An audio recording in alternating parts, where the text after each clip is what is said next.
was smooth. There was no phrase of hair. It was a smooth spot, which means that hair came out in a way that like the follicle, like it was smooth, which shows me that there potentially is some type of internal trauma happening, and her body is responding to that.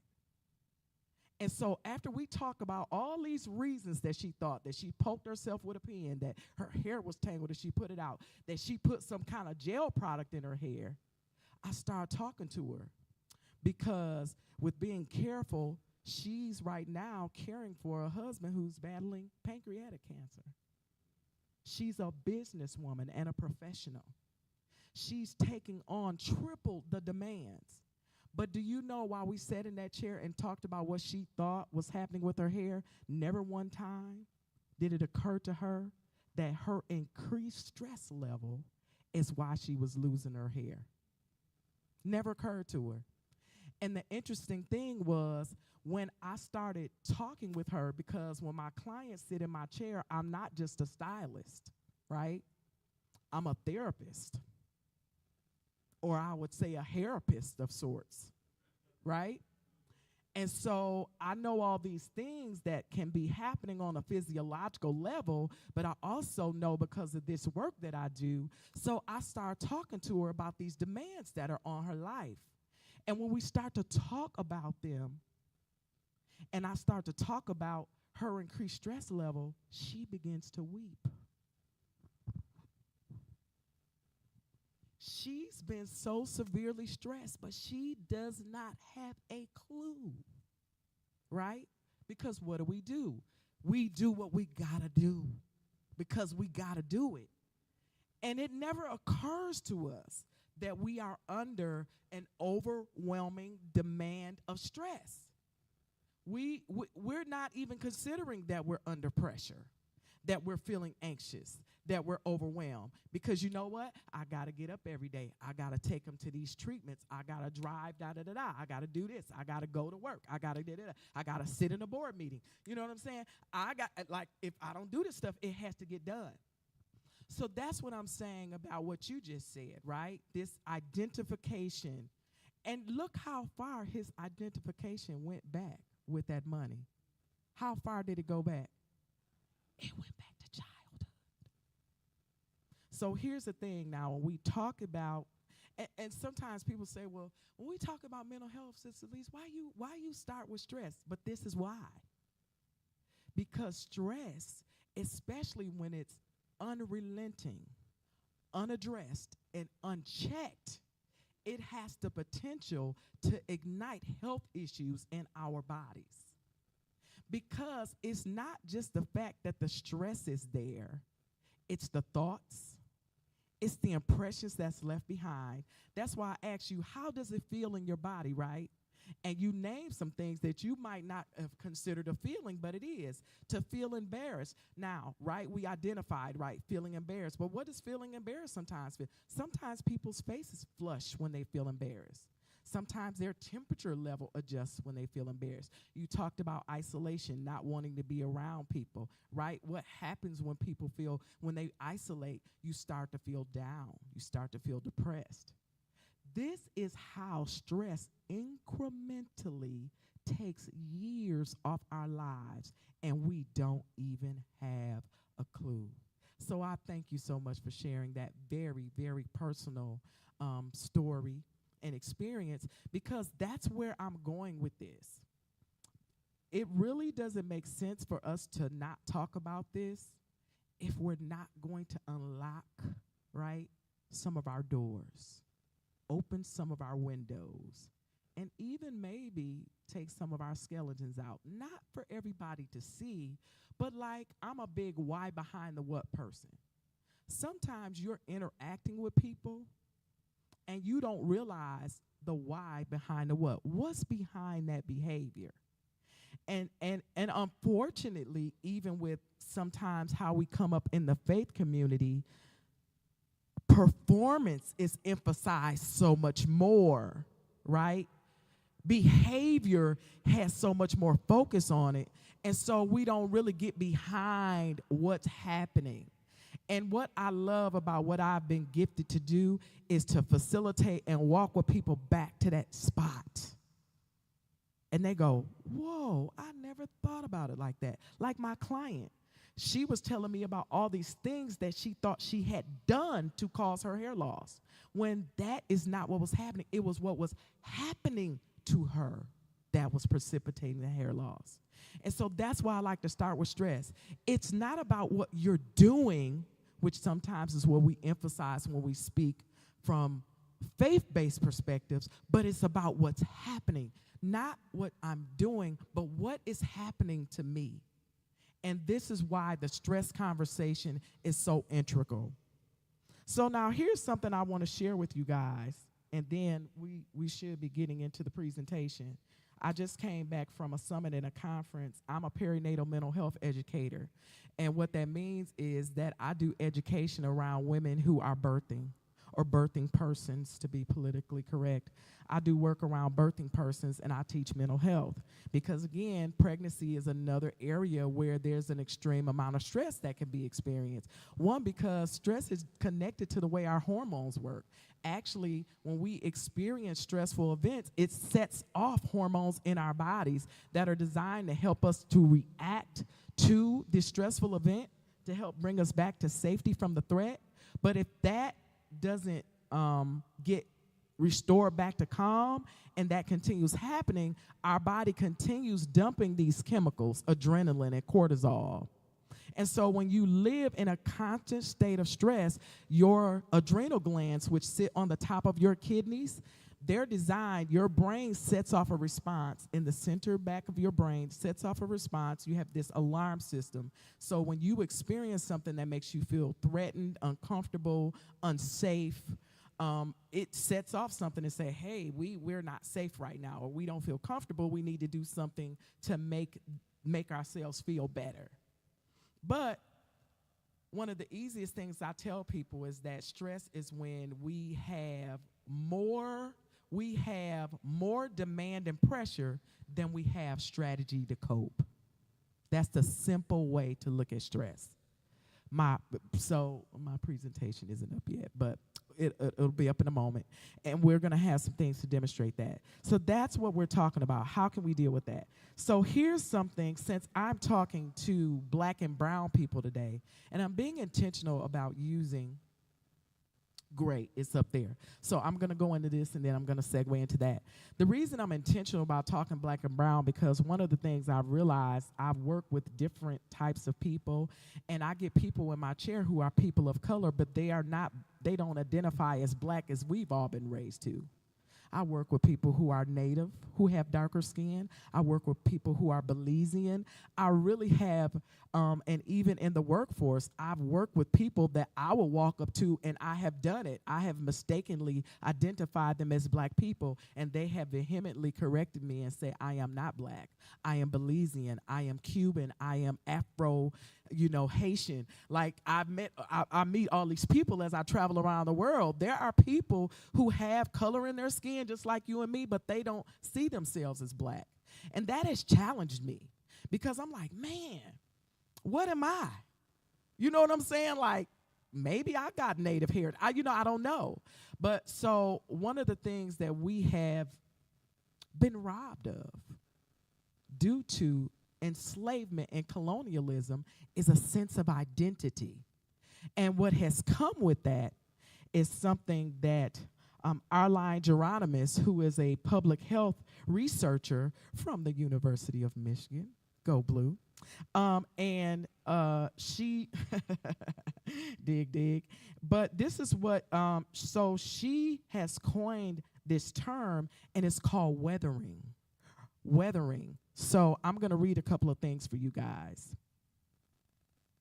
How poverty and racism weather the body, accelerating aging and disease.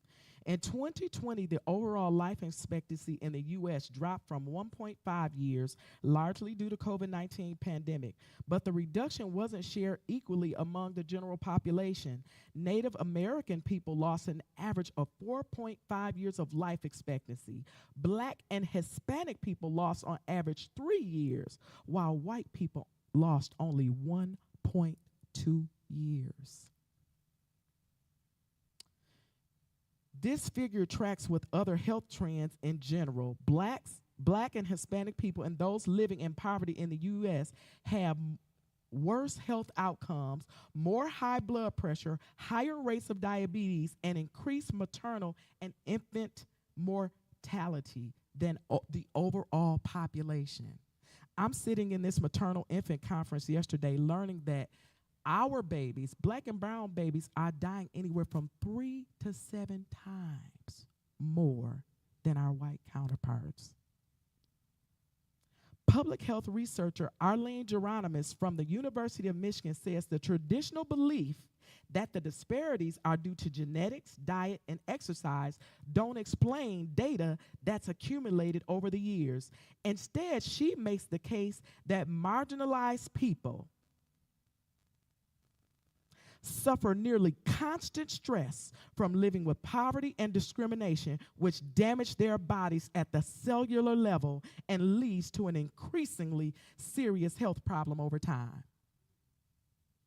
Do you know right now in these good old Americas, the CDC has declared that racism is one of the #1 impacts affecting peoples of color? Absolutely. Geronimus coined a term from this chronic stress. She calls it weathering, which she says literally wears down your heart, your arteries, your neuroendocrine systems, all your body systems, so that in effect you become chronologically old at a young age.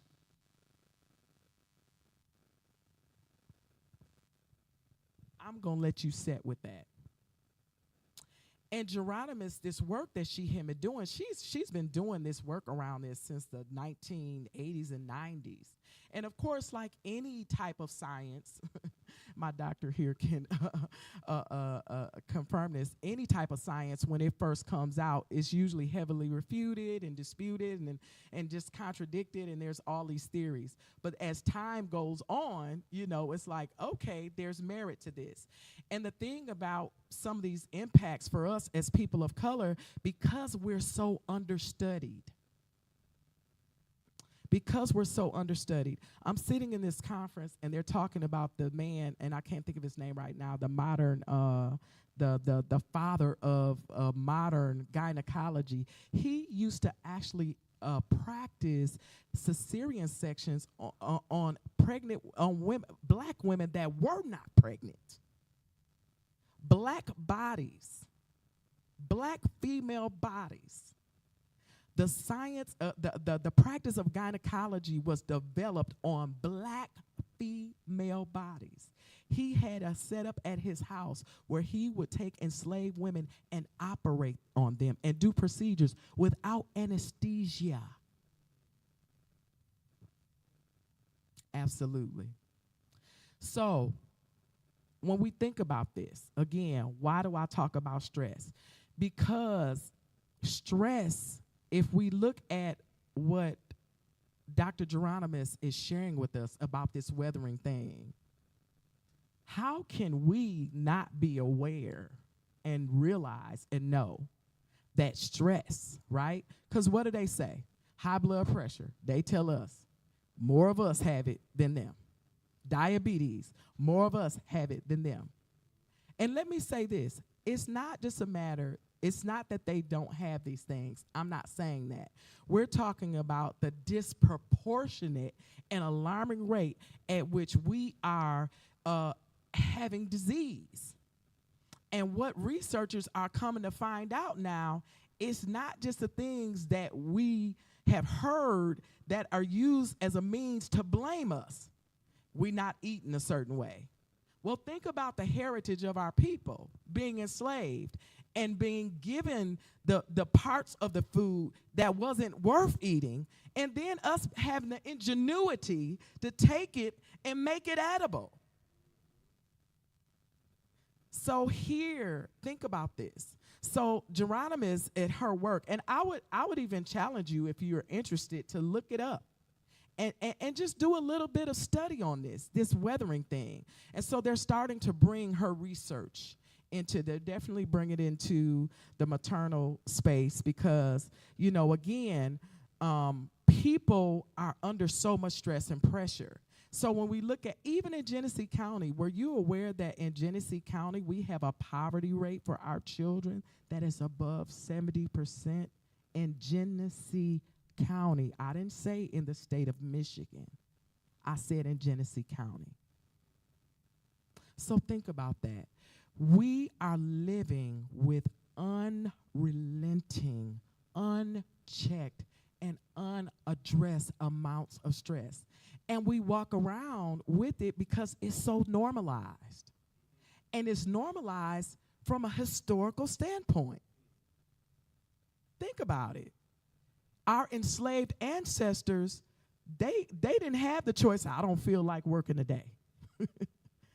They didn't have a choice to not do what the master said do. They had to do it. And so you think about how all of this plays into what we have today. The practices, the Jim Crow, them raising our communities and tearing them down whenever we were trying to build them up, like Black Wall Street. Redlining, trying to keep us, not allowing us to get loans and things so we could buy property. All of these things have lent themselves. So here's the thing that sometimes we've taken on as a people from a colonialized perspective. We got to stop blaming the white man. This is not about blaming the white man. This is about seeing the historical impacts and ramifications and how far-reaching they have been to our communities. So again, I know I took y'all down a path, but I wanted to give you some context when I'm talking about this stress. Because again, I go back to my client, thinking of all these things that she thinks that she's doing to precipitate her hair loss, when it's really none of that. It's all the things that she's going through. And because who deals with the superwoman complex more than the woman of color? Who deals with it more than us? And so it's powerful when you think about it. Okay, you can go ahead and start my slides. So I know that was a little heavy, and maybe we could just take a breath right there before we go forward. Let's take a few moments with your feet flat on the ground, kind of keep your back kind of straight but in a relaxed state. And I just want you to kind of take in a deep inhale through your nose and then exhale through your mouth and just let it come out just kind of like a soft hiss. We're just going to do a couple of those, okay? Here we go. We're going to take that breath in.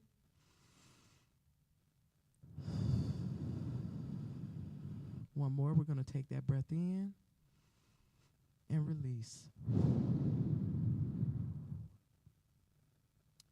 Because while this stuff might, at first glance seem like it's not heavy, it's not heavy. I mean, it's heavy. It's heavy. So, let's talk. These sessions, they're designed to provide an overview of mental health, stress, wellness, and resources to aid in supporting our total well-being. The information is here. It's for education and informational purposes only. And, of course, I already said that's not designed for counseling, therapy, or otherwise. Advance my slide, please. So the subject matter that we're going to be talking about in these sessions, and of course I've already gone down the path ad nauseum, the subject matter that we're going to be talking about is stress. We're going to be talking about trauma. We're also going to be talking about suicide, grief, ACEs, mental distress versus mental illness, because everybody that is under distress doesn't necessarily have a diagnosed mental illness, which is another reason why the conversation around mental health can be stigmatized, right? Because nobody wants to be seen as crazy. But again, crazy is a stigmatizing word. And then many of these topics are sensitive, but remember to take care of yourself. How many of you realize that June is Men's Mental Health Awareness Month? Couple people, yeah. So didn't know that. So yeah, June is Mental Men's Mental Health Awareness Month. Women, we get a week in May, but we can't complain because women, we get a lot of stuff, so we can so we can let men have a month, and so it's important. So one of the things I thought about in this, I did want to speak to some things, hopefully that I can speak to that can be supportive to the men because it's Men's Mental Health Awareness Month, but also realizing I was talking to my husband and I, if he feels comfortable with me sharing this, we talk about therapy and therapists, and because of what he went through with COVID was so traumatic, so we've been talking about securing a therapist for him, and of course finding a black male therapist is like looking for a unicorn. But I had came across somebody, but because we're in a working relationship, they're concerned about a conflict of interest. But one of the things, I sat down with this black man, and he said something to me that shifted my whole thought about black men. And he said, Felicia, he said, I want to share something with you. He said, the black man, he said, from the moment we walk out the door, we're under attack. He said, we go into the workplace and we're a black man and they don't want us there. They don't want us to have authority. They don't want us to speak, and they do everything they can to demean us and make us feel low. He said, and then that's why when you were talking Sunday, I was like, oh, he is up in my stuff. You know what I'm saying? Because you spoke to it. You spoke to it Sunday. And so he was sharing that with me. He said, and then we got to go back into our homes. We got to go back into our homes. And he said, and we got all of that stuff going on. And then, we trying to be, if we know how, we trying to be strong for our partner. Maybe we haven't grown up with what a supportive male relationship looks like as a black man. He said, and then, you go home and your wife is there. He said, and he was very affirming about black women. He said, black women are amazing. He said, but if you don't really know what's going on, he said, the man is carry so much. And then he got to come back in the house and, you want him to hug and help you with the kids in the house and stuff. And he has all this stuff on his back. Yeah, like he's like literally been emasculated and demoralized. And so this black man who is a therapist is sitting with me saying this, and it's shifting my thoughts because, I think about how sometimes I get frustrated as a wife and, and I was talking to my therapist. I'm like, this is a different space being a wife / caregiver. I'm thinking about all these things. But I sit down with this man and he starts talking to me, and I'm saying, my compassion starts to come back up because I'm like, because I do hear Andre when he comes home and, there's not a lot of male teachers.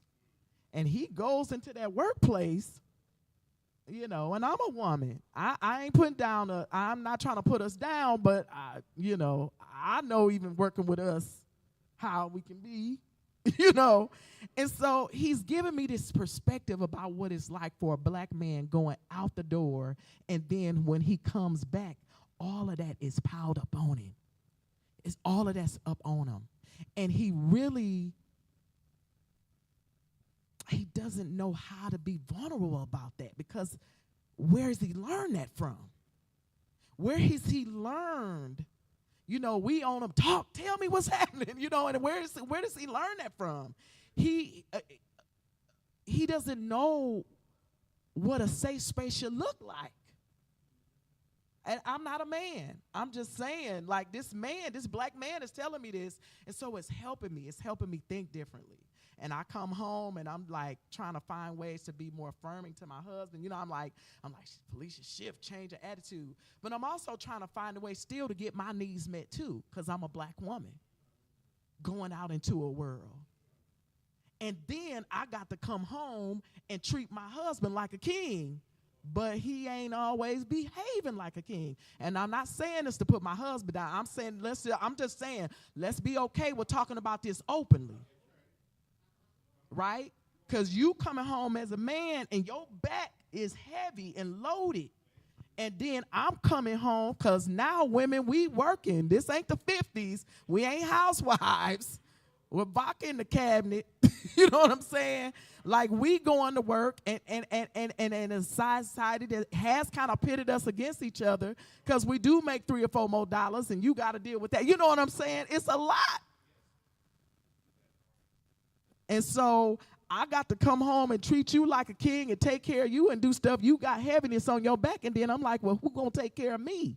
And then society still expects me to, they want me to be superwoman at church. They want me to be superwoman in the community. They want me to be superwoman. You know what I'm saying? I got to be superwoman everywhere.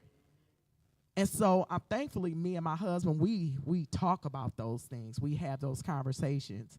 And so this therapist was sharing that with me, and it shifted. It helped me shift a little bit. Because I'm like, man, I never thought about that. You know what I'm saying? I just didn't think about that. And that's human. You as a human, single, married, or otherwise, we all thinking about how to get our needs met. Everybody is thinking about how to get their needs met. Everybody is. And it's not that that's bad, but how do we make it harmonious? We got to be able to deal with our own stress, which means we have to know our own stress style. Minister T.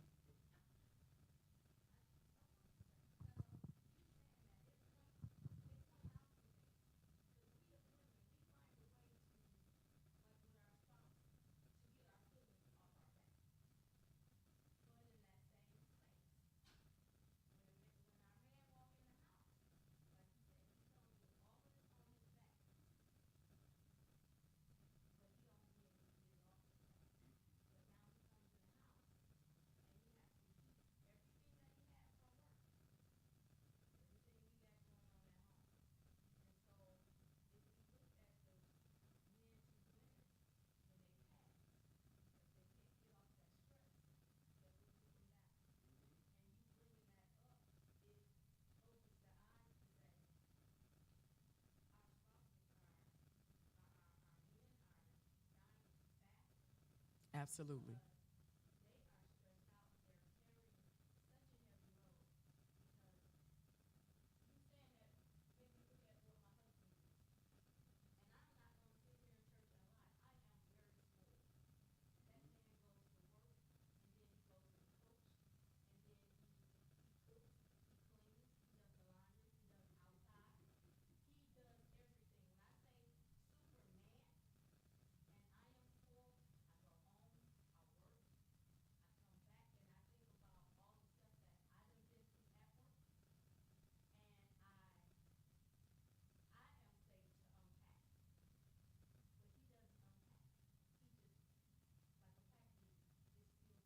Yes.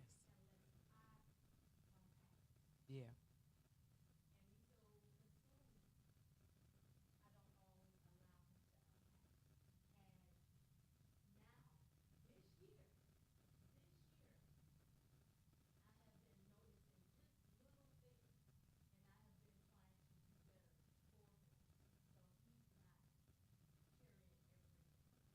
Yeah.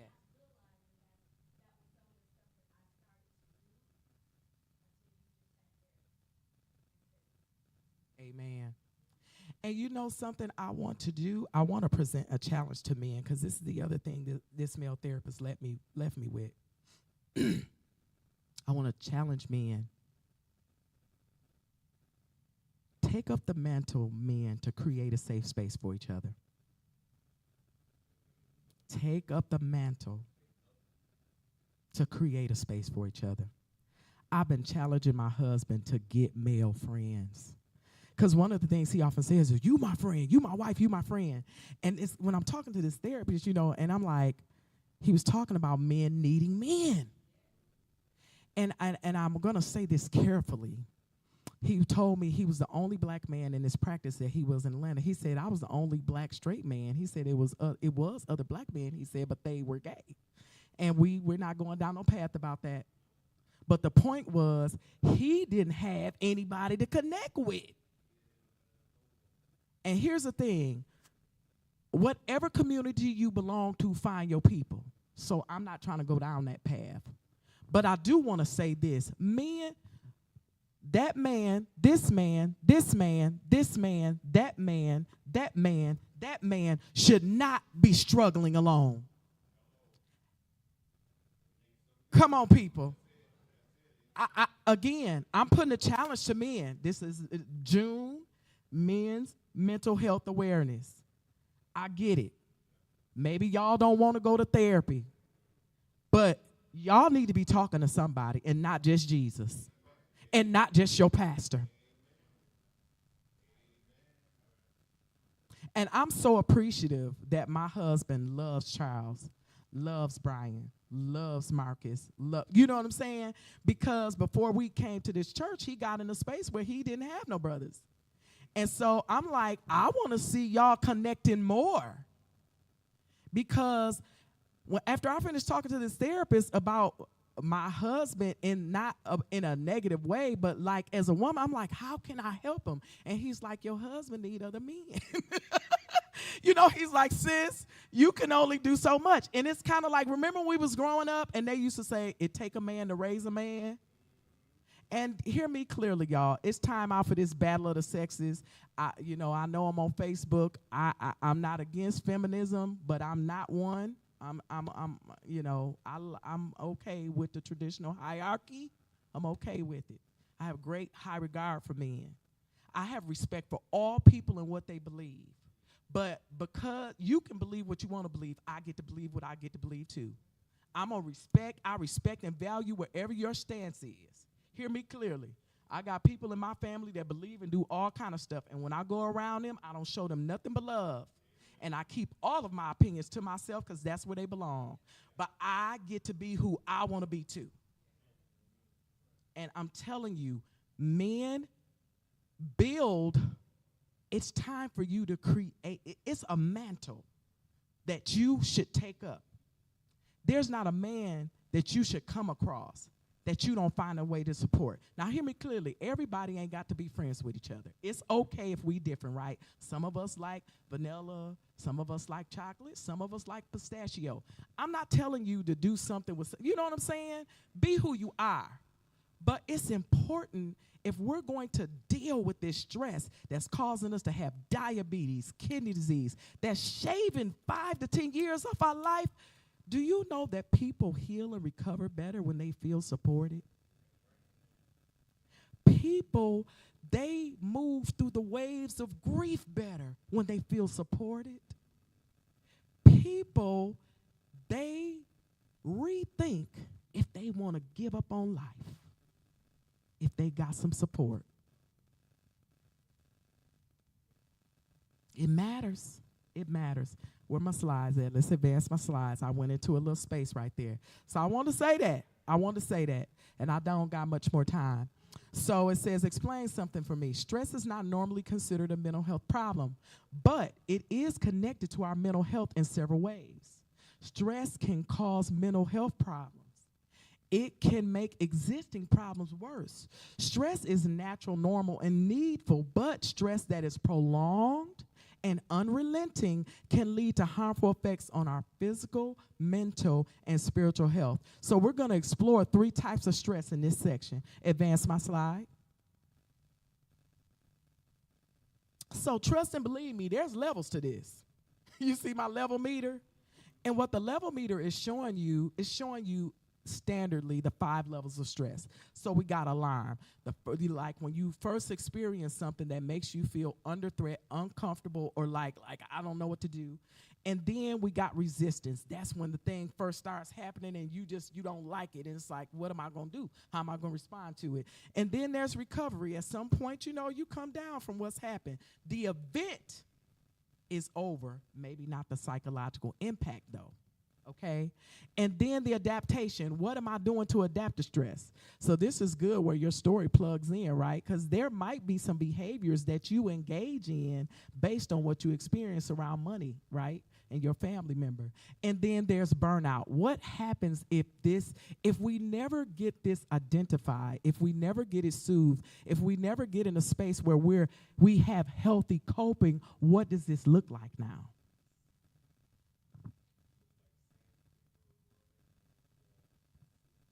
Absolutely.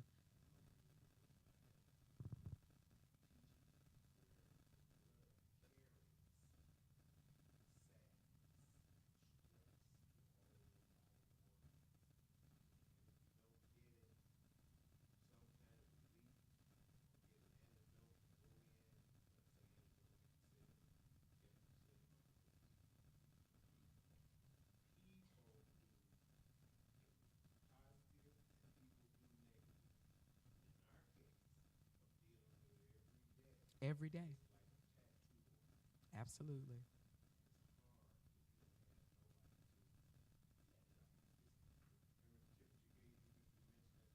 Absolutely.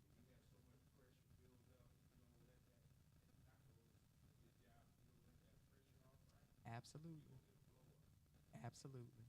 You will have a blow up. And that's what burnout is. Burnout is the blow up. It's like, I don't have no energy. I'm exhausted. And, oh, yeah, I'm exhausted. Advance to the next slide.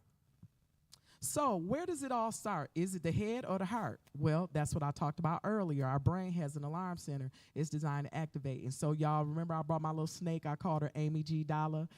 Well, what that is that's the amygdala. That's that part of the brain, the center of our brain, that's designed, that sits, it's under alarm. Something happens, and our brain says, hey, we need to do something. I don't feel right. I don't like what's happening. That part of our brain. And so whenever that activates, we're under threat. It means as a means of protection to help us move to safety. Once that alarm is tripped, it sets off several physical reactions to prepare us to address the experience. So that's why we can't stay under constant stress. Did you know, you may not know, and I'll just ask real quickly, how long do you think our body is designed to be under stress and pressure? How long would you say our body is designed to be under stress and pressure before it should have some recovery? Just throw out some numbers. How long? No more than 20 to 30 minutes. Absolutely. The body, in order for it to bounce back and recover, we actually shouldn't be under undue stress for more than 20 to 30 minutes. And remember, I talked about that, right? That response, it sets off. What happens is the adrenaline, our adrenal glands that sit on our kidneys, it releases adrenaline and cortisol. Well, the purpose of that, which is good, is say like you in a car, right? And you see somebody cutting across and you like, oh my God, am I going to break? You know, you got to think of several things to do quickly in the moment. Well, the reason that your brain can do that is because once the alarm system is tripped, it starts sending a signal to your body to tell these hormones to move. So, man, I need my pupils to constrict so I can focus my vision, right? I need my blood to move faster so my heart can pump, right? I need insulin to pump. I need the insulin to release from my pancreas because that sugar rush is going to help me to be able to move quicker. That's how it happens. But now think about it. If I'm under constant stress all the time, our bodies it's set like that, right? It's set that if we feel alarmed and under stress, it releases these chemicals so our bodies can react. Well, think about it. There's nothing threatening happening per se physically, but your thoughts. Maybe you're having an anxious thought. Maybe you're worrying about your bills. Maybe you're worrying about your child who got in trouble, right? What if you're a caregiver? You taking care of a loved one who got cancer. You see what I'm saying? Now you're living with this constantly. So what's happening with those adrenal glands? What are they doing? It's like, I did this one time. I went to the gas pump this before they had the little thing that would stop it. And you ain't paying attention. And then you realize, oh my God, the gas is overflowing. It's coming out, right? So all of that stuff is still pumping. Now, if my insulin increases to give me energy so that I can get past a threat, well, guess what? If I live under constant stress, that means the hose is on. It's never off. So what you think is going to happen? I'm going to have diabetes. Because the hose don't stop pumping, Brother Marcus. Right, blood pressure. Blood pressure is the force of your blood hitting your arteries. Well, the more that blood does that without having some control to it, what happens, Dr. Nisha? The arteries do what? They get damaged. They harden and clog. So guess what? I'm always mad. I'm always anxious. I'm always excited. I'm always being set off by what people's doing. Now my blood pressure, the blood is hitting my artery walls, and it ain't stopping. So guess what's going to happen? Over time, right? This is how it happens. Bring my slides back up. So where does it all start? The head or the heart? It starts in our head. That's where it starts at. Advance my slide. TikTok, you're on the clock. So we just addressed that. Research indicates our threshold for extreme stress is approximately 30 minutes. And the risk of harmful impacts on our mental, emotional, physical, behavioral health increase greatly when stress is persistent, ongoing, and left unchecked. Advance my slide. Stress types. So this is where we talk about the 3 types of stress, right? So you can have acute stress. Acute stress, that's the kind of stress, it's daily, but it's minor, right? It's little stuff that happen, like opening your email, and getting a nasty email from your boss, or, it could even be like driving to work and being cut off by somebody in traffic. But it also can be like, oh, I got this deadline to meet, or, oh, I got to go to the grocery store and pick up can you come and get the grandbaby, Miss Matter? You know what I'm saying? It's all of that little stuff. It's just the little stuff that happen every day. That's acute stress, right? Slamming on the brakes to avoid an accident, stuff like this. The next stress type. Now, this is the next stress type. This is the episodic acute stress. So it's acute, it's short, but it kind of happens often. So the episodic stress is when a person experiences the stress frequently.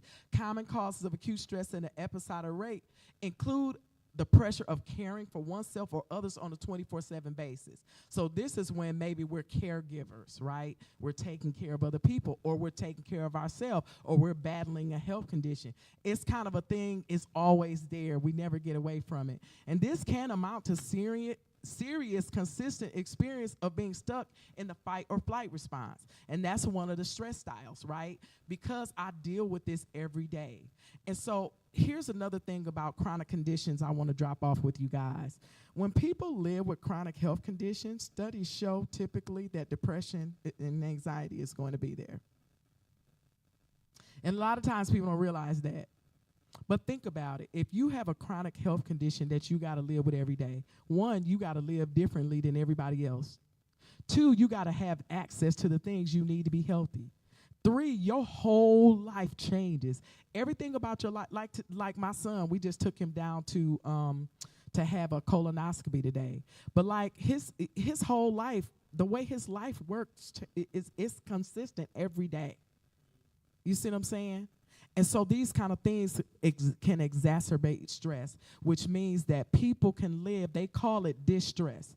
They actually call it diabetes distress, right? These conditions where you have health conditions, and because you have to live with constant changes and fluctuations, it amplifies or intensifies stress. Go to my next slide. And I'm going to be wrapping up here soon because I wasn't intending to go too long. And then the third stress type, and that is chronic stress. So that's the consistent sense of feeling pressured and overwhelmed over a long period of time. Prolonged or chronic stress leads to the last stage of general adaptation syndrome, and that's exhaustion. So at this point in your stress experience, you may find that you're unable to sleep, you're unable to eat, or you eat too much, or you're scratching, you're itchy, you get rashes. Is anything this making sense? Right? Stuff that we never did. Or your hair comes out. And things like that. So this is the thing. Enduring stressors without relief drains your physical, emotional, and mental resources to the point where your body is no longer able to cope with the stress. So now this is where you find it difficult to get up out the bed. And guess what? In this state of constant stress, that's where different things can come up and happen to you. For some people, going into isolation, kind of becoming like a hermit. For other people, it can lead to self-harm. There are people who cut themselves, not because they want to cut themselves, but because they're looking for a way to release stress. Or sometimes you can become, like me, I'll share my personal testimony. Last year, I went back to my doctor and I got back on my psych med. Because one day I was walking over the overpass and I thought I was having a pretty good day. But while I was walking over the overpass, going to Sloan Museum, I heard a voice say, "Throw yourself over the overpass."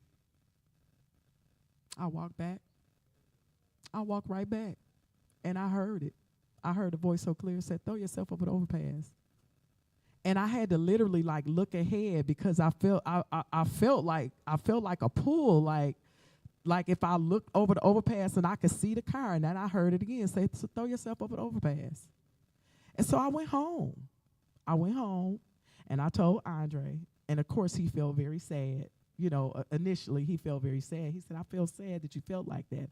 I said, well, no, I'm not telling you this because I want you to feel sad. I need you to know because I have enough awareness to know I'm unwell.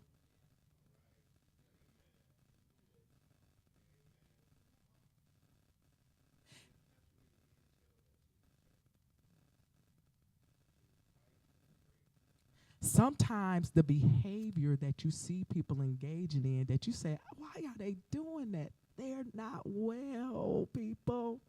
And here's what this the position we take. Ain't no excuse. They ought to know better. And God forbid, you know how we are when it come to church. Because, you know, we religious. Ain't she, Sister Lisa, saved? Why she doing that? Did y'all check on me? It's a song say, did you check on me? Or did you look for me? You know what I'm saying? You know what I'm saying? Are you aware enough? And this is about relationship too. Are you aware enough that when you look at me, you see something ain't right? And are you safe enough that you can see about me? Because a lot of us walk around with a mask on. I tell people, if you see me being too frenetic and giddy, I might not be well. It ain't that I'm happy, it's that I'm manic. Yeah. Y'all see Sister Lee, she like, it's like, girl, come here. Let me talk to you for a second. Sister Stacy, pull me aside and say, boo, you okay? Because sometimes I take on too much. And then I'll be around here like, y'all like, Sister Lisa, she just a life of the party. No, Sister Lisa need her meds adjusted.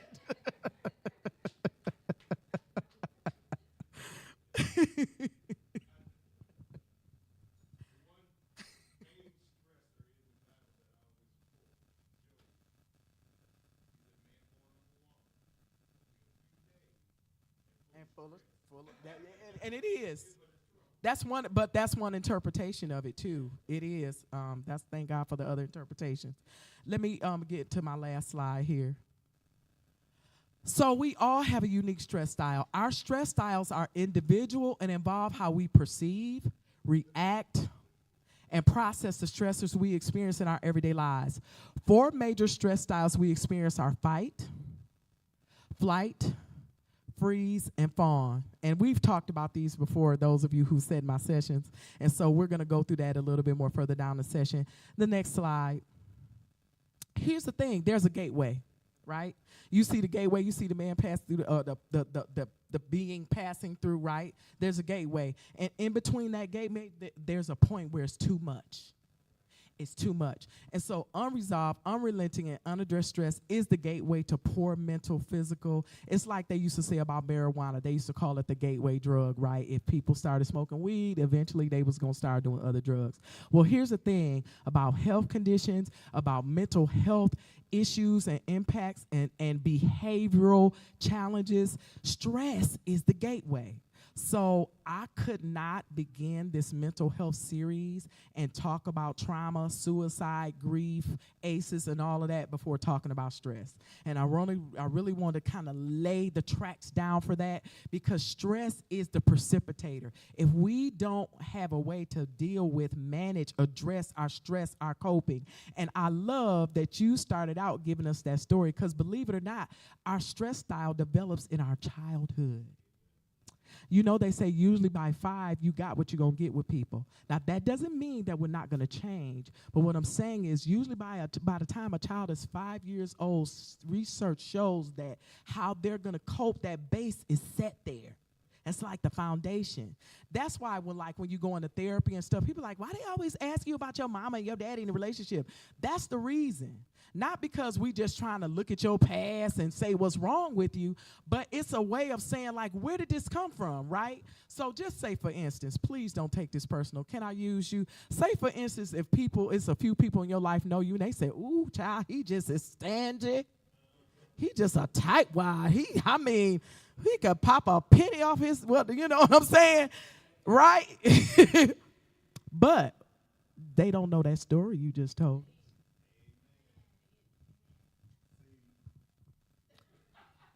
They don't know that your frugality may be a response to trauma as you saw it.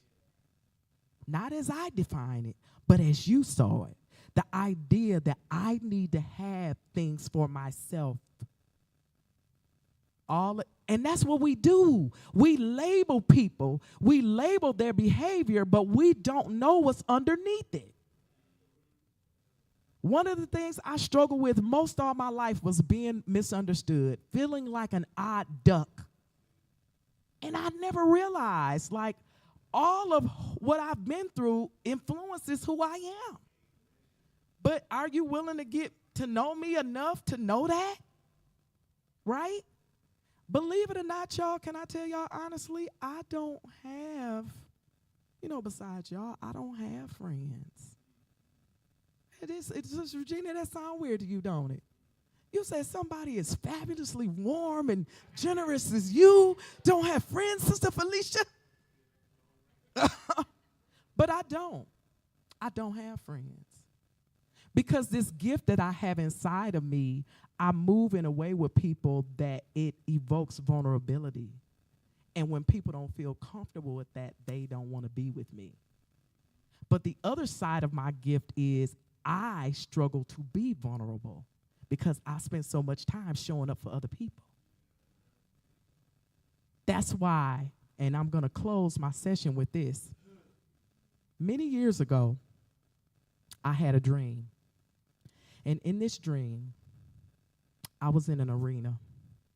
The arena was so large. I mean, I would venture to say, Brother Marcus, it was bigger than Joel Osteen's church. And I know he got one of them churches, like one of the biggest churches in America.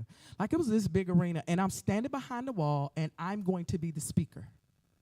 And while I'm behind the wall waiting to speak, I hear a voice say, when you go out to the podium, I had prepared my presentation. When you go out to the podium, tell the people about the things that embarrass you and make you feel ashamed and make you feel guilty. And so I'm standing behind the curtain while the person is introducing me to this huge crowd. And I'm saying, I ain't doing that. And again, I'm standing there. The person is continuing the introduction, and the voice says, when you go out, do what I said. Brother Marcus, clearly I respond back to the voice again. I'm not doing that. They finish my introduction. I come out to the podium. I'm out the podium. I begin my opening of my speech. In a moment, it's like the switch in my brain flips, and I start opening up, and I start sharing my story. As I share my story, I look up in the air, and what I see, Dad, are shackles and chains, and they're above the people's heads. And as I speak, the shackles and chains fall to the ground and break. And so as these shackles and chains are breaking open, the people start popping up out their seats like popcorn all around this vast room. And I'm just standing there looking in awe, and I wake up. And that's when I realize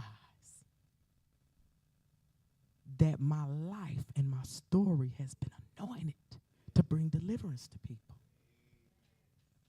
So when I talk about the fact that I take psych meds, when I talk about the fact that I've been institutionalized twice, when I talk about these things, I don't talk about them for glorification. I don't want you to cry. And when I talk about still today, not last year, Sister Stacy, not 5 years ago, today still having mental health struggles. Today. That's the reason I talk about it, because he anointed me to do it. And I know that this is about mental health. This is not about church. But in this church, we've been talking about the gifts. The very thing that you may be struggling with may be your gift.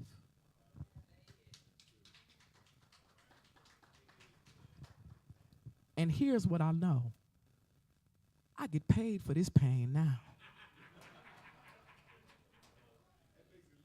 You couldn't have told me that I was going to get paid for this pain. I get paid for these stories. When I tell people I went to over 10 elementary schools, didn't stay in one school for a whole year. I get paid to tell people how I dug in the garbage, Brother Marcus, and slept in you see what I'm saying, in the shelter. I get paid to tell people this stuff. And walk around. That's why last week, Brother Mike, they was talking about how confident I walk in the room. Sometimes I shiver. I told Andre on the way here, I said I feel so nervous. But once I stand up here, I'm backed by a power I can't take down. And I know what I'm talking about. And I used to be ashamed because I didn't have a degree and I didn't go. I walk in rooms. I sit in rooms with people who got so many letters behind their name. And God puts me in the room. You know, somebody told me, they said, stop worrying about that. Because your life, that's the letters behind your name. So now when I walk in the room, I said, what makes me an expert is lived experience. But I got 2 or 3 letters now. But really what makes me an expert is lived experience. And the fact that he rolled my shame away so that I could watch other people become free. Thank you guys so much. So next week we're going to go deeper. I would advise you, please get here. Bring somebody. If you know somebody, tell somebody to come. We're going to cover some ground. We're going to talk about trauma. I'm going to mesh some things together kind of tight. We'll have some things on the screen for you, and I may have a couple of handouts because, you know, I like interaction. But come, bring somebody because, of course, these things, we know that these are going to help our community, okay? I appreciate you. Thank you.